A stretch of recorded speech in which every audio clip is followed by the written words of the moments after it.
facile de trouver sa voie, hein? Qu'est-ce que vous faites chez moi?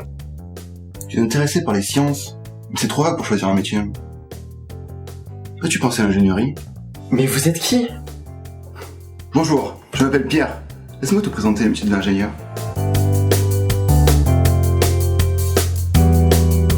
D'après une étude de l'USF, les ingénieurs étaient au nombre de 1 million en France en 2014, ce qui ne représente que 4% de la population. Toujours selon cette étude, la proportion d'ingénieurs qui se considèrent satisfaits de leur travail est de 82%. J'imagine qu'ils sont plutôt bien payés alors. Tu as raison. En 2013, leur salaire médian était 2,5 fois supérieur au salaire médian français. Mais tu as tort de considérer cela comme le seul facteur d'épanouissement. Dis-moi, Seb, qu'est-ce que tu veux le plus dans ton métier d'ingénieur? Le fait d'avoir des missions variées et des sujets qui m'intéressent. Tu vois, tout n'est pas question d'argent. Les ingénieurs exercent avant tout un métier qui les intéresse et dans lequel sont bien profit. Leur savoir est leur capacité à innover. L'innovation, parlons-en. C'est grâce à elle que notre société a évolué et continuera d'évoluer. Les nouvelles générations d'ordinateurs ou de smartphones, par exemple, sont le fruit de l'esprit toujours plus créatif d'une multitude d'ingénieurs.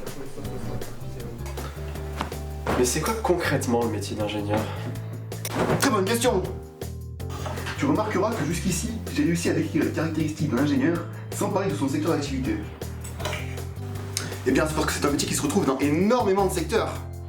Qu'on les appelle scientifiques, managers, chercheurs ou cadres, les ingénieurs se retrouvent partout. Dans les services, dans l'industrie et même dans la finance. Tu vas voir.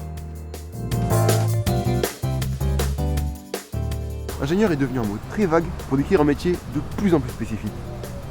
Attends, spécifique? Je croyais que les ingénieurs pouvaient tout faire. Mais ce n'est pas parce qu'ils sont généralistes qu'ils ne doivent pas pour autant se spécialiser. Ah Mathieu, tu es là, parfait, explique-lui.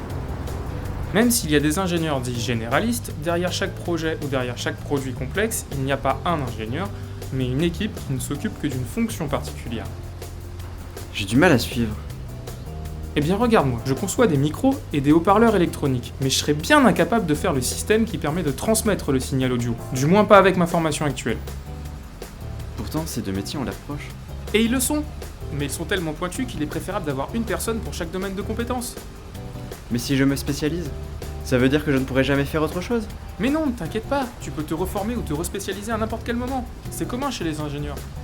Tout ce que tu dois retenir, c'est qu'être ingénieur t'impliquera que tu sois capable d'innover et de t'adapter à l'innovation. Une bonne capacité d'adaptation permettra toujours de trouver un métier qui correspond à tes attentes.